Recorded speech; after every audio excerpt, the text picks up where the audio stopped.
महाराज की जय. तर या महाराष्ट्राचे आराध्य दैवत राजशिव छत्रपती श्री शिवाजीराजांना तिवार मानाचा मुजरा करून आपल्या सर्व शिवभक्तांचं या शिवतीर्थ रायगडावरती पहिल्यांदा सहर्ष स्वागत आहे. पहिल्यांदा माझी ओळख करून देतो. माझं नाव आहे गणेश चंद्रकांत गोरे. गेले 12 वर्ष झाली त्या रायगड भूमीवरती मी गाईड म्हणून एक काम करत आहे. माझं कोल्हापूरमध्ये, पुण्यामध्ये रायगड किल्ल्यावरती 5 वेळा प्रशिक्षण करून रायगड जिल्हा परिषद आणि एमटीडीसी गडावरती गाईड म्हणून एक काम करत आहे. किल्ला तुम्ही याच्या अगोदर कधी पाहिला असेल नसेल, पण माझ्यासोबत तुम्ही पहिल्यांदा फिरताय. या गडाचं वरचं जे क्षेत्रफळ आहे ते 100 एकर आहे. जेवढं सपाटीकरण आहे 100 एकर आहे. पण खास कळगी पायथ्यापासून पाहिलं रायगड तर 1200 एकर आहे. हा डोंगर एकच आहे. एका खडकापासून उभा राहिला हा रायरीचा एक डोंगर म्हणण्याची ओळख आहे. रायगडाला तुम्ही रायगड प्रदक्षिणा सुद्धा मारू शकता. जरी गडाचं वरील क्षेत्रफळ 100 एकराचं असेल, फिरायला जर का 2 दिवस लागत असतील तर कल्पना करा 1200 एकराचा रायगड सुद्धा तुम्ही बघू शकता. तो गडाच्या पायथ्यापासून रायगड प्रदक्षिणा मारते येते. 16 किलोमीटरचं अंतर आहे. 10 तास कंटिन्यू चाला त्या रायगडाची प्रदक्षिणा पूर्ण होते. आज सुद्धा त्या पाऊलवाटा चालू आहेत. तुम्ही जानेवारीमध्ये आलात तर युथ क्लब तर्फे रायगड प्रदक्षिणा असते बघा. ती प्रदक्षिणा तुम्ही मारू शकता. 7 ते 8 हजार लोक या प्रदक्षिणेला उपस्थित असतात बघा. रायगड एखाद्या गुलाबाच्या कळीसारखी या गडाची निर्मिती आहे. रायगडापेक्षा अभेद्य उंच असणारी सह्याद्री सुद्धा रायगडाला साथ देते. मात्र रायगडाला कुठे जॉईंट का टच नाहीये. एखाद्या गुलाबाच्या कळीसारखी या गडाची निर्मिती पाहायला मिळते. पहिल्यांदा या रायगडाच्या 4 टोकांची तुम्हाला ओळख करून देतो. आपण गडाच्या माथ्यावरती गडाच्या पायी मार्गाने आलात बघा. रायगडाची पूर्व दिशा आहे. पूर्वेला 4 किलोमीटर अंतरावरती भवानी देवीचं मंदिर आहे. रायगडाच्या पश्चिमेला 1 किलोमीटर अंतरावरती हिरकणीचा बुरुज. जी माऊली बाळासाठी उतरून गेली तो पश्चिमकडे हिरकणीचा बुरुज पाहतो. रायगडाच्या दक्षिणेला काळकाईचा खळगा. रोपे प्रकल्प 1996 ला चालू झाला. लोक 4 मिनिटांमध्ये एका यंत्राचा वापर करून गडाच्या बॅक साईडने गडाच्या माथ्यावरती पोहोचू लागले. रायगडाच्या उत्तरेला सह्याद्रीच्या कुशीमध्ये लपलेले ते टकमक टोक तुम्ही पायथ्या बसून माथ्यापर्यंत येताना सर्वांनी पाहिलं असेल.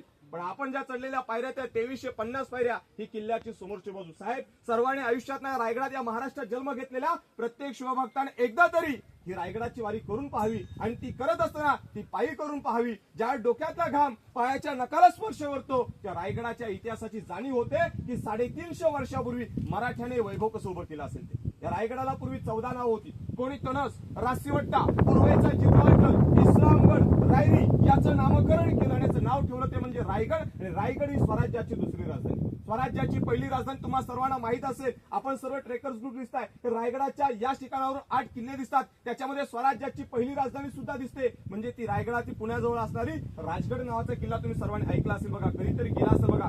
राजगड किल्ला ती स्वराज्याची पहिली राजधानी होती. हे तर खरं एक जावळीचं प्रांत होतं. मग दादा जावळीचं प्रांत लागू कोठे होतं तर रायगडाच्या दक्षिणेला तुम्ही सर्वांनी प्रतापगड हे नाव ऐकलंय का किंवा पाहिलं सुद्धा असेल. त्या प्रतापगड किल्ल्याच्या पायथ्या बसून सह्याद्रीच्या कोकण दिव्यापर्यंत संपूर्ण भूभाग दरीखोरं म्हणजे जावळीचं खोरं. साहेब, जावळी तुमची, आमची, जिजाऊंची आणि शिवरायांची होती. पण छत्रपती शिवरायाने जावळीच्या चंद्रराव मोऱ्याने मराठा म्हणून, जावळीच्या चंद्रराव मोऱ्यांना मराठा म्हणून राजगड किल्ल्यावरून एक प्रेमाचं पत्र लिहिलं की जावळीचे चंद्रराव मोरे, आपण दोघेही मराठी आहोत. दोघे अखंड स्वराज्य निर्माण करूया. पण जावळीच्या चंद्रराव मोऱ्याने छत्रपती शिवरायाने उलट पत्र लिहिलं. पत्रात उल्लेख सुद्धा असा केला होता की तुम्ही कसले राजे, तुम्ही स्वतःच राजे समजून घेणारे कोण. या जावळी प्रांताचे खरे राजे तर आम्ही आहोत. साहेब, याल जावळीत तर जाल गवळी. उद्याच असेल तर आजच या. तुमच्यासाठी दारुगोळा, तोफखाना सज्ज असं मराठ्यास उल्लेखून बोलले. पण मराठे कोणासमोर झुकले ना वाकले. पण आत्ताचा शेर आहे. शेर ऐकलं सुद्धा असेल की अंधाराला घाबरत नाही, अंधाराला घाबरत नाही तर त्या आभाळाची साथ आहे. मोडेल पण वाकणार नाही. हीच तर खरी मराठ्याची जात आहे. हीच तर खरी मराठ्याची जात आहे. छत्रपती शिवाजीराजांनी निवडक 154 सरदार घेतले.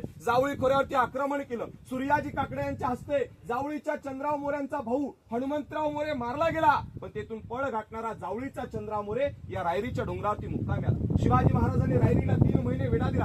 अखेर या मोऱ्यांकडचा आपला अन्नसाठा संपला आणि जावळीचे चंद्रराव मोरे 15 मे 1656 ला रायरीच्या पायथ्याशी महाराजांशी शरण आले. 1656 ला राजाने रायगडाचा ताबा घेतला गेला. 70 पर्यंत गडाचं बांधकाम चालू होतं. गडाच्या शिल्पकारांचं नाव तुम्हाला सर्वांना माहित असेल. तर रायगड राजधानी पाहायला आलेलो बघा. या गडाचे शिल्पकार आहेत सेवेचे ठाई तत्पर विरोजी इंदुलकर. अशा शिल्पकाराने स्वतःचं घरदार विकलं, स्वतःच्या बायकोचे दागिने घाण ठेवले आणि स्वराज्यासाठी लागणारा जो काही निधी खर्च होता हा तिथून आणून या गडाचं कामकाज पूर्ण केलं. 14 वर्षामध्ये रायगडावरती बांधावं काय तर दगडामध्ये या गडावरती जेवढे अवशेष पाहायला भेटतील, इमारती पाहायला भेटतील अशा 350 इमारती गडावरती आहेत. भव्य मोठमोठे 11 तलाव आहेत, 84 पाण्याच्या टाक्या. हे ज्या आपण 1200 एकराचा रायगड पूर्ण पाहू त्या सर्व अवशेष तुम्हाला गडावरती पाहता येणार बघा. पण प्रामुख्याने लागणारा दगड हा गडाच्या पायथ्या बसून गडाच्या माथ्यावरती शक्य होईल का. म्हणून या गडावरती 11 तलाव खोदले. 84 पाण्याच्या टाक्या खोदल्या. या खोदण्यामागचा एक हेतू होता, गडावरती ती योजना राबवली ती पाणी अडवा पाणी जिरवा, आणि त्यातून निघणारा जो दगड होता तो गडाच्या खाली न लोटता किल्ल्याच्या बांधकामाला वापरला. म्हणजे एका दगडामध्ये दोन पक्षी मारले. पाण्याचा साठा केला, किल्ल्याचं बांधकाम केलं. जॉईन करायला वापरावं काय? चुना, गुळ आणि शिशाचा वापर. पण जो रायगड आपल्याला पाहतो तो सध्या ओपन पाहायला भेटतो. कल्पना करा याच्यावरती छप्पर असेल की नसेल. पूर्वी पार याच्यावरती छप्पर होतं, चौकोनी सागमणी खांब होते, बँगलोरी कुंभार नळीच्या कौलांचं छप्पर होतं, चौबाजूने रंगीबेरंगी पैठण्यांच्या झालरी होत्या, मध्ये काव दिव्यांच्या पंथा मशालीचा उजेड होता. पण साहेब हेच वैभव 10 मे 1818ला, हेच वैभव 10 मे 1818ला इंग्रज ब्रिटिश कर्नल प्रहत मेजर हॉल या दोन ब्रिटिशाने रोपेच्या शेजारी डोंगर आहे, डोंगराचं नाव आहे पोटलाचं डोंगर. पोटलाच्या डोंगरावरून तोफेच्या माऱ्याने या गडाचं दारू कोठार जाळलं आणि रायगड किल्ला इतिहासाच्या नोंदीनुसार 11 दिवस जळत होता. जेवढं लाकडाचं होतं तेवढं जळालं. आज दगडांचं आणि विटांचं पाहायला भेटतं. वीट बांधकाम पेशव्याने घडवलं, दगडी बांधकाम आपल्या राजाने घडवलं. जॉईन करायला वापरावं काय? चुना, गुळ आणि शिशाचा वापर. आता किल्ला पाहायला आपण सुरुवात करूया. इथूनच 50 पायऱ्या खाली असताना इथे समोर पाहायला असतील सर्वात महत्वाचं मोठं तलाव पाहायला असेल ते म्हणजे हत्ती तलाव हे नाव वाचलं असेल. गडावरती हत्ती होते कशा आणले, कशा स्वरूपात आणले याचं उत्तर तुम्हाला रायगडाच्या सदरेवरती देण्यात येणार आहे. पण त्या हत्तीनं आंघोळी आणि पाणी पिण्यासाठी त्या हत्ती हौदाचा वापर केला होता. नुसतं हत्तींनाच नव्हतं तर जो महादरवाजा पाहिला का, हा गेट तुम्हाला गडाच्या पायथ्या बसून अन्यथा गडाच्या माथ्यावरून दिसणार नाही.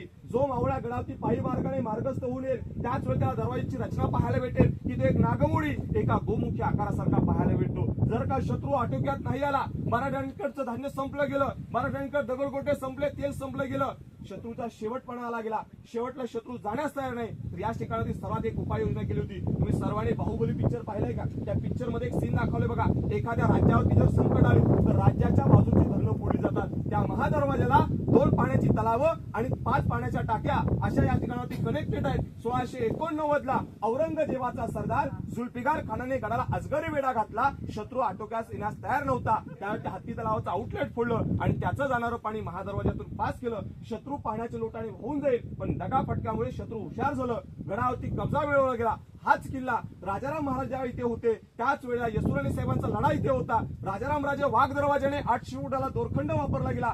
जावळी खोऱ्यातून त्या जिंजीला गेल्या, म्हणजे मराठ्यांची राजधानी जिंजीपर्यंत पोहोचलेली पाहायला भेटली का? इथे येसुराणी साहेब पुन्हा त्या दोरखंडाने वाघ दरवाजाने वरती आल्या. लढाई झाली, येसुराणी साहेब कैद झाल्या. त्या 28 वर्ष कैद होते. त्यांचे चिरंजीव शाहू महाराज हे 31 वर्ष कैद होते बघा.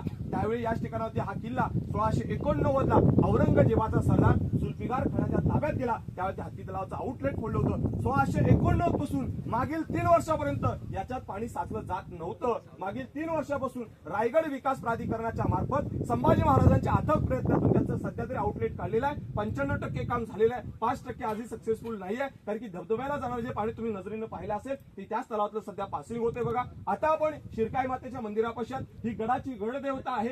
या मंदिरातली जी मूर्ती पाहायला भेटते ही 12व्या शतकातली आहे, कारण या किल्ल्याचं नाव 12व्या शतकापासून होतं. यादवांचं राज्य होतं, शिर्क्यांचं कुळ रायगडावरती राहत होतं. आपली ओळख आपली आठवण म्हणून आपली कुलदेवतेची मूर्ती या ठिकाणावरती एवढा मोठे उमराचं झाड होतं, त्या उमराच्या झाडाच्या आश्रयाला ठेवलं होतं. कारण की मंदिरं बांधली तर बाकी परकीय सत्ता त्या उद्ध्वस्त करायच्या म्हणून मंदिरं बांधली जात नसायची. फक्त मूर्तीची स्थापना आणि तिची पूजा केली जात असायची. 16व्या शतकामध्ये राजाने रायगडाला जिंकलं, पाहायला गेलं रायगडाला, आणि पाहिल्यानंतर महाराजांनी इथे पहिल्यांदा गडदेवतेची इथं मंदिर बांधायला सांगितलं. आज तुम्ही 5 आणि 6 जूनला या गडावरती आलात तर पहिल्यांदा आई शिरकाई देवीला जागरण गोंधळ घातला तो, आणि 6 तारखेला रायगडावरती भव्य मोठा राज्याभिषेक सोहळा साजरा होतो. आता आपण गडाची पुढील दिशा पाहायला पुढे जाऊया. पण जाण्यापूर्वी हे स्वराज्य, हे गड किल्ले ज्यांच्यामुळे घडले ना, त्यामध्ये आपल्या सर्वांच्या लाडक्या राजमाता राष्ट्रमाता जिजाऊ मासाहेब, आणि त्या माऊलीचं नाव घेतलं की स्वराज्यातल्या 2 राजांची आठवण होते. राजे छत्रपती श्री शिवाजी महाराज आणि राजे छत्रपती श्री संभाजी महाराज. मग तुम्हाला सर्वांना एक शेर ऐकवतो का जिजाऊ मासाहेब तुम्ही जन्माला आलात, का जिजाऊ मासाहेब तुम्ही जन्माला आलात म्हणून त्या अंगणामध्ये दिसते ती तुळस, आणि या महाराष्ट्रामध्ये छत्रपती शिवराय जन्माला आले म्हणून त्या मंदिराची दिसतात उंच उंच ते कळस, उंच उंच ते कळस. बोला छत्रपती श्री शिवाजी महाराज की जय.